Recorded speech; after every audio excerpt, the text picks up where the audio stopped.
Bonjour, très heureux de nous retrouver. Nous allons lire aujourd'hui ensemble les textes du dimanche 24 novembre pour la fête du Christ, roi de l'univers. Cette fête du Christ, roi de l'univers, c'est le dernier dimanche de l'année liturgique. Le dimanche suivant, ce sera le premier dimanche de l'Avent et le début de l'année C, avec pour fil conducteur l'Évangile selon saint Luc. Cette fête du Christ roi a été instituée par le pape Pie XI en 1925. Elle était célébrée en octobre. Il voulait inviter les nations à reconnaître la primauté royale du Christ. Après le Concile Vatican II, la fête a été déplacée au dernier dimanche de l'année liturgique. Nous voilà invités à nous projeter spirituellement dans le temps de la fin, au dernier jour où le Christ rassemblera le peuple des sauvés. Nous célébrons donc la royauté du Christ ressuscité. Mais quelle royauté est celle du Christ? Dans les évangiles, surtout celui de Marc lu cette année, Jésus refuse qu'on fasse de lui un roi à Jérusalem. Lorsqu'il comparaît devant Pilate, il ne refuse pas d'être reconnu comme roi, mais il affirme que son royaume n'est pas de ce monde. Pourtant, l'écriteau que Pilate avait fait placer sur la croix indiquait en 3 langues « Jésus de Nazareth, roi des Juifs ». Si le Christ est roi, son trône n'a donc rien de terrestre. La première lecture rappelle la vision mystérieuse d'un fils d'homme dans le livre de Daniel. Le pouvoir royal lui est confié pour toujours. La deuxième lecture, tirée du tout début du livre de l'Apocalypse, nous met en présence du souverain de l'univers. Enfin, l'Évangile nous fait entendre le dialogue entre Jésus et Pilate dans le récit de la Passion selon saint Jean. Mais commençons donc par la première lecture. Dimanche dernier, nous lisions déjà un passage du livre de Daniel. Nous évoquions la figure du Fils de l'homme, expression que Jésus utilisait souvent pour parler de lui-même. La vision du prophète nous emmène sur les nuées du ciel pour contempler ce Fils d'homme à qui Dieu transmet son pouvoir. Ces 2 versets si importants se trouvent au chapitre 7 du livre de Daniel, les versets 13 et 14. Moi, Daniel, je regardais au cours des visions de la nuit, et je voyais venir avec les nuées du ciel comme un fils d'homme. Il parvint jusqu'au vieillard, et on le fit avancer devant lui. Et il lui fut donné domination, gloire et royauté.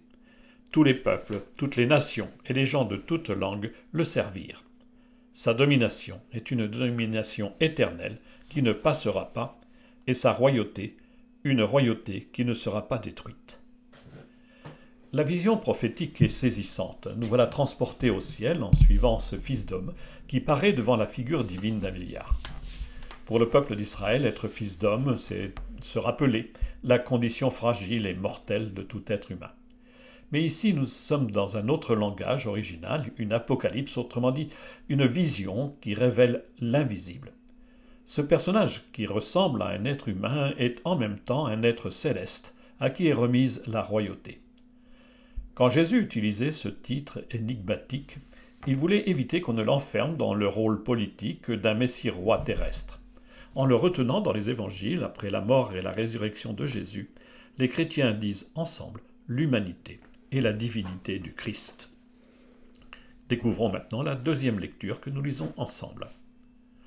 La deuxième lecture se situe dans la même veine que le livre de Daniel. Elle reprend quelques versets du tout début du dernier livre de la Bible, l'Apocalypse. Rappelons-nous. Il n'est pas l'annonce de catastrophe, mais le livre de la révélation. Il nous dévoile la vérité ultime sur Dieu. Au tout début du livre, l'auteur salue ses lecteurs et d'emblée, il les emmène le cœur au ciel. Cette belle page de la Bible se trouve au chapitre 1 du livre de l'Apocalypse, les versets 5 à 8. À vous la grâce et la paix de la part de Jésus-Christ, le témoin fidèle, le premier-né des morts, le prince des rois de la terre, à lui qui nous aime, qui nous a délivrés de nos péchés par son sang, qui a fait de nous un royaume et des prêtres, pour son Dieu et Père, à lui la gloire et la souveraineté pour les siècles des siècles. Amen. Voici qu'il vient avec les nuées. Tout œil le verra, ils le verront ceux qui l'ont transpercé, et sur lui se lamenteront toutes les tribus de la terre. Oui, Amen. Moi je suis l'alpha et l'oméga, dit le Seigneur Dieu, celui qui est, qui était et qui vient, le souverain de l'univers. C'est une sorte de credo que nous entendons ce dimanche. Cette page nous rappelle que Jésus est mort à cause des péchés de l'humanité, et par sa mort, il nous en a délivrés. Elle nous annonce que Jésus est ressuscité, premier-né d'entre les morts. L'image des nuées nous dit que le Christ est monté au ciel et qu'il en reviendra. Nous pourrons le contempler dans sa gloire. C'est ce que nous chantons à la messe dans l'acclamation appelée anamnèse, après le récit de la scène. Christ est mort, Christ est ressuscité, Christ reviendra. Découvrons maintenant l'évangile que nous propose cette fête du Christ roi. Les deux premières lectures nous ont donné de contempler la royauté du Christ, elles nous ont emmené le cœur au ciel. L'évangile nous ramène sur terre, au moment dramatique où le Fils de l'homme affronte l'ultime épreuve de sa condition humaine. Si Pilate croit tenir en ses mains le sort de cet homme-là, il ignore qu'en fait Jésus assume librement les événements. Il choisit de mourir pour sauver l'humanité. C'est bien Dieu qui, en son Fils, conduit à son terme l'incarnation. Le dialogue entre Pilate et Jésus est marqué par l'incompréhension de Pilate. Les chefs religieux ont déjà condamné Jésus à mort, mais ils veulent que le pouvoir romain assume cette décision. Pilate se situe alors sur le terrain politique. Es-tu roi ? Mais comment Pilate pourrait-il saisir que la royauté de Jésus n'est pas de ce monde ? Nous ne lisons qu'une petite partie du procès de Jésus chez Pilate, au chapitre 18 de l'Évangile selon saint Jean, les versets 33 à 37. En ce temps-là, Pilate appela Jésus et lui dit « Es-tu le roi des Juifs ?»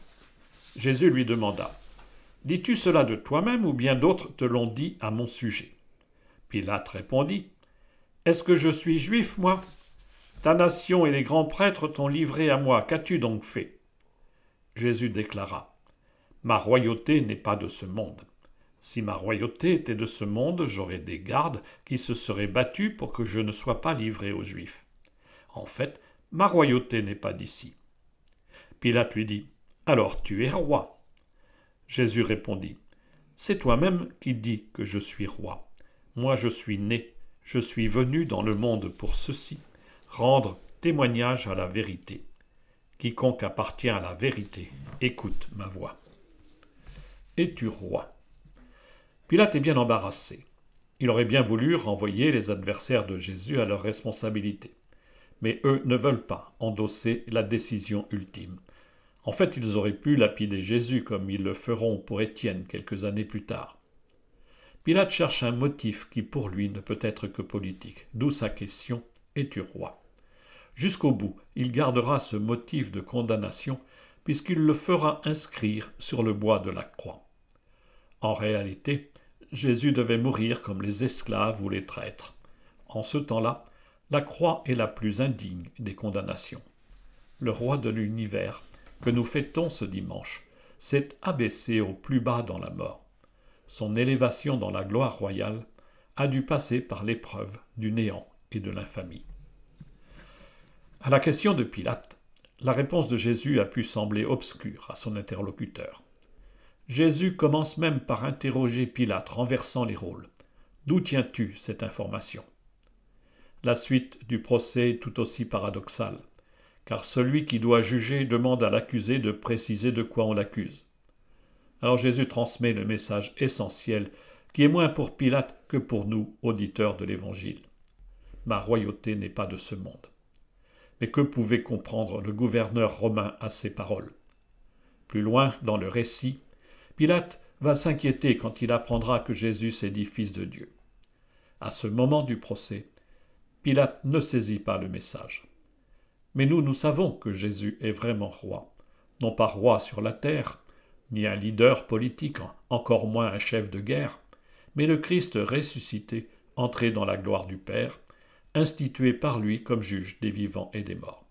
Vraiment roi, mais au paradis. Dans ce récit, Pilate reste sur sa logique. « Alors, tu es roi ?» Jésus ne répond pas directement. « C'est toi-même qui dis que je suis roi. » Jésus enchaîne et fait dévier le dialogue. « Je suis venu dans le monde pour ceci, rendre témoignage à la vérité. » Il manque ici la réaction de Pilate sous forme d'une nouvelle question. Qu'est-ce que la vérité ? Là encore, la réponse de Jésus n'est pas pour Pilate, incapable d'entendre le message du Christ. Elle est pour nous. Jésus nous rappelle son origine. Le livre de Daniel nous laissait entrevoir l'origine mystérieuse du Fils d'homme. C'est cela que nous dit Jésus. Il est venu de Dieu. Son origine est en Dieu. En mourant, il retourne vers le Père d'où il est venu. Il nous dit encore pourquoi il est venu. Révéler la vérité sur Dieu, sur la vie, sur la mort. Il ouvre notre avenir, lié à notre propre avenir. Avec et par Jésus mort et ressuscité, nous ne sommes pas des êtres pour la mort, mais des humains promis à la vie éternelle. C'est bien cela que nous célébrons ce dimanche du Christ roi de l'univers. Nous nous tournons vers l'avenir. C'est le temps de l'attente que paradoxalement nous retrouverons le dimanche suivant quand commencera le temps de l'Avent. Ce dimanche, c'est le dernier jour que nous regardons dans la foi. C'est le jour de l'espérance, le jour du jugement. Naguère, nous chantions ce chant sur l'air de Owen the Saints. Au dernier jour du grand retour, dans la clarté d'un ciel nouveau, le Seigneur viendra sur terre pour juger l'humanité. Ce dernier jour, c'est bien la fête de l'espérance et de la joie. Bon dimanche.